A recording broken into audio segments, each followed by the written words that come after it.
Hello everyone, इस video के अंदर हम एम्ब्रियो डेवलपमेंट के बारे में स्टडी करेंगे।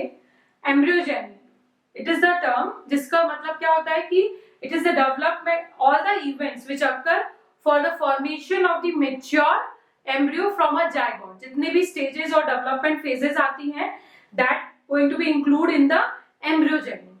तो पहले भी बात हुई है कि एम्ब्रियो फॉर्मेशन कब होता है, जब कुछ अमाउंट ऑफ एंडोस्पर्म फॉर्म हो जाता है, क्योंकि this is an adaptation for them because वो क्या कर सकते हैं, कुछ नरिशमेंट ले सकते हैं for the development of the embryo. Okay, तो एम्ब्रियो पहले डेवलप होगा तब जब थोड़ा सा एंडोस्पर्म डेवलप हो गया है।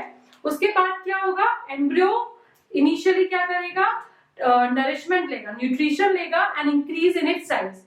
वो अपना साइज बढ़ाएगा, then it is going to be secret a layer around it and that zygote now known as the oospore। क्या हो रहा है, एम्ब्रियो एब्सॉर्ब न्यूट्रिशन कहां से मिल रहा है, from endosperm, okay, and increasing in size and secretes a layer around itself and then known as oospore। अब zygote की जगह that is going to be known as the oospore। और हमें पता है कि माइक्रोपैलर एंड की तरफ ही जायगोट फॉर्म हुआ है, तो डेवलपमेंट ऑफ एम्ब्रियो भी किस साइड होगा, माइक्रोपैलर एंड की तरफ ही होगा। ऑल्दो जो सीड्स है मोनोकॉट्स और डाइकॉट्स के बहुत ही मतलब वेरिएबल है, बट जो इनिशियल स्टेज होती है development of embryo is somehow common to them. Okay, जो मोनोकॉट्स और डाइकॉट्स के एम्ब्रियो डेवलपमेंट में कुछ स्टेजेस कॉमन होती है। हम डिटेल में स्टडी करेंगे development of embryo in dicots. Okay, development of embryo in dicot, these are the all stages A B C D E F G, E F G, G is the mature embryo। तो क्या है, oospore बन गया। oospore कैसे बना, जब zygote ने food का एब्जॉर्प्शन किया एंडोस्पर्म से, साइज को इंक्रीज किया and then secret a layer around itself, then it is known as the oospore। तो फर्स्ट डिवीजन जो होता है oospore में, वो क्या होता है, ट्रांसवर्स होता है। Okay, and they are going to give us the two cells, इसको क्या बोलते हैं, apical cell and the basal cell. Apical cell is also known as the embryonal cell और इसको टर्मिनल सेल भी बोलते हैं। Basal cell is also known as the suspensor cell. फिर इन दोनों सेल्स में अलग अलग डिवीजन स्टार्ट हो जाता है। सेकेंड जो डिवीजन होता है, मतलब एपिकल सेल जो होगी वो डिवाइड करेगी कैसे, वर्टिकली। ओके, वर्टिकली डिवाइड करके टू सेल्स बनाएगी और बेसल सेल्स ट्रांसवर्सली डिवाइड होकर टू सेल बनाएगी। तो इस स्टेज को क्या बोलते हैं, T shape. Okay, T shape. अब उसके बाद क्या होता है कि जो सेल्स हैं वर्टिकली कहां पे बनी है, एपिकल सेल में, फिर और फर्दर डिवाइड होगी and they are going to make the four cells. Okay, this stage is known as the quadrant stage. और इन्हीं इसमें बेसल सेल की जो टू सेल्स हैं उनमें further division होगा transversely, okay, and they are going to form the cells। और जो ये क्या है, इसमें किसके अंदर, जो बेसल सेल के अंदर नंबर ऑफ सेल्स इंक्रीज होते जाएंगे and they form the swollen structure, this is known as the hausturian। और इनका मेन फंक्शन क्या होता है, they are going to be embedded inside the endosperm and they are going to take the nourishment। वो nourishment किससे लेंगे, endosperm से, and going to be provide to the embryo।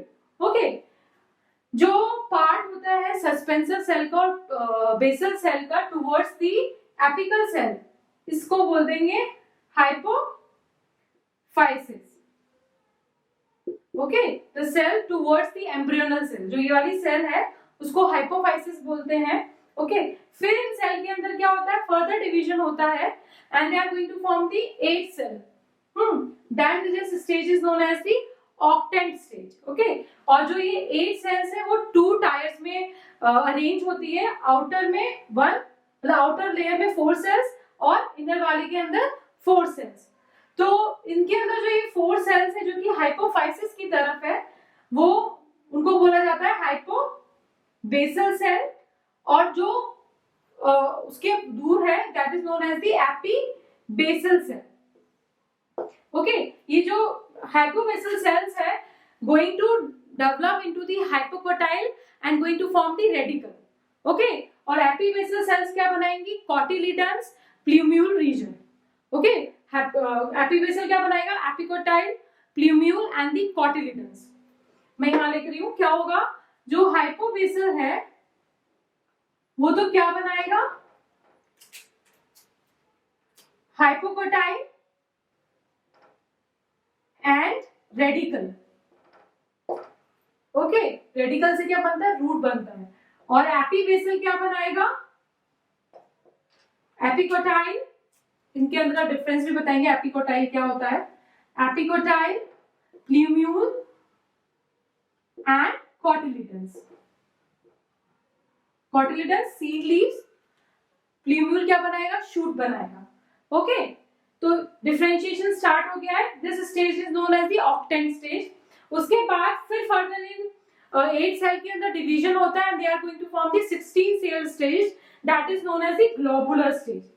That is known as the globular stage. और साथ के साथ basal cell में भी डिवीजन होया जा रहा है और वो नंबर ऑफ सेल्स इंक्रीज होके more nutrition is getting from the endosperm region. Okay, फिर इन 16 सेल, ये दिस इज 16 सेल स्टेज। फिर 16 सेल स्टेज, ग्लोबुलर स्टेज के अंदर फिर फर्दर डिवीजन होता है and they are going to form the heart shaped stage. This is plumule region. Okay, these two, जो ये दोनों lobes हैं इनके अंदर फिर फर्दर बहुत फास्ट डिवीजन होता है and they are going to form the cotyledons. जो ये दोनों cotyledons है वो किससे बन रहे हैं? In these two lobes of the heart shape. Okay, मैं फिर से स्टार्ट करती हूँ। oospore से क्या हुआ है? oospore फॉर्म हुआ है, उसमें ट्रांसवर्स डिवीजन हुआ है, फिर उन्होंने बनाया basal cell and the apical cell. फिर एपिकल सेल में कौन सा डिवीजन हुआ है? वर्टिकल डिवीजन हुआ है एंड बेसल सेल में ट्रांसफर डिवीजन हुआ है। तो ये समहाउ अपीयर हो रहा है एज अ टी शेप। उसके बाद फिर इस एपिकल सेल के अंदर फर्दर डिवीजन हुआ, 4 स्टेज आई, 4 सेल स्टेज आई, that is known as the quadrant stage. फिर फर्दर डिवीजन हुआ, they are going to be form the 8 cell stage, that is known as the octant stage. फिर further इस octant stage में 16 cell condition आई, that is known as the globular. फिर globular further divide होकर heart shape and then they are going to form the mature embryo. क्या क्या हमें? Plumule से शूट फॉर्म होगा, इन दोनों लोब्यूल से कॉटिलिडन्स फॉर्म होगा। यहां मैंने बोला कि हाइपोबेसल सेल से क्या फॉर्म होगा? Hypocotyl and radical. Hypocotyl portion क्या होता है? जो कॉटिलिडन्स के नीचे होता है। This is your mature embryo. तो मैच्योर एम्ब्रियो के अंदर क्या होता है? Cotyledons and embryo axis. Okay, this is the embryo axis. तो एम्ब्रियो एक्सिस में 2 डिवीजन हो जाएंगे। कैसे सेपरेशन होगा? जो कॉटिलिडन के नीचे वाला पार्ट है, okay, level of the below the cotyledons, that is known as the hypocotyl. और हाइपोकोटाइल से हाइपोकोटाइल के साथ क्या बनेगा? रेडिकल फॉर्म होगा। Radicle is going to form the root, और रूट के अंदर हमेशा रूट कैप प्रेजेंट होती है। उसके बाद ये रूट कैप फॉर्मेशन हुआ। और एपिकोटाइल वाला पोर्शन क्या होता है? लेवल अबव द कॉटिलिडन्स, और वो क्या बनाएगा? टिप पोर्शन, स्टेम का tip portion, that is plumule. Okay, जो ये स्टेजेस हैं कौन सी? T shape, quadrant stage, octant stage, globular stage, heart shape stage. Okay, so ये इसी ऑर्डर में आता है। ओके, और समहाउ मोनोकॉट्स के अंदर भी ये स्टेजेस सेम ही होती है, फिर बाद में कॉटिलिडन के बेसिस पे डिवीजन हो जाता है। तो mature embryo of dicot is having the 2 cotyledons, plumule, epicotyle part, hypocotyle part and the radical and the root cap. Okay, so this is the development of embryo in dicot. Okay, और हमने structure of mature embryo in dicot भी देख लिया है कि इनके 2 cotyledons हैं and then they are having the tip that is known as the plumule. Below the level of the cotyledon they are having hypocotyle part and then radical and the root cap. Next is the structure of the mature embryo in monocots. Next is the structure of mature embryo in the monocot. ये mature embryo monocot का diagram है ग्रामिनी family का। तो इसके अंदर क्या होता है कि एक ही कॉटिलिडन होता है, that is known as the scutellum. Okay, only one cotyledon in the monocots and ग्रामिनी family में इसको क्या बोला जाता है, स्क्यूटुलम। उसके बाद क्या होता है, जो लोअर पार्ट होता है उसमें क्या प्रेजेंट होता है, रेडिकल, रूट कैप। और रेडिकल और रूट कैप जो होते हैं वो एनक्लोज होते हैं एक शीट से, प्रोटेक्टेड होते हैं एक शीट से, that is known as the coleorhiza. Okay, ये इंपॉर्टेंट है कि रूट कैप और रेडिकल को कौन प्रोटेक्ट करता है, एनक्लोज करता है in the monocot, that is the coleorhiza. उसके बाद जो एपिकोटाइट, एपिकोटाइट पोर्शन कौन सा हुआ, above the level of the attachment of the cotyledon, ये अटैचमेंट है कोटिलिडन का, तो इसके अबव ये जो पार्ट है वो क्या है, एपिकोटाइट, और ये नीचे वाला पोर्शन हम बोलेंगे hypocotyl. Okay, this is hypocotyl and that is the epicotyl. Okay, epicotyl के एपेक्स पे, टर्मिनल पार्ट पे क्या प्रेजेंट होता है, shoot apex and the leaf primordia. Okay, leaf primordia जो कि लीफ फॉर्म करेगा, एंड शूट एपेक्स। और शूट एपेक्स और लीफ प्राइमोर्डिया भी एनक्लोज होते हैं एक शीट से, that is known as the coleoptile.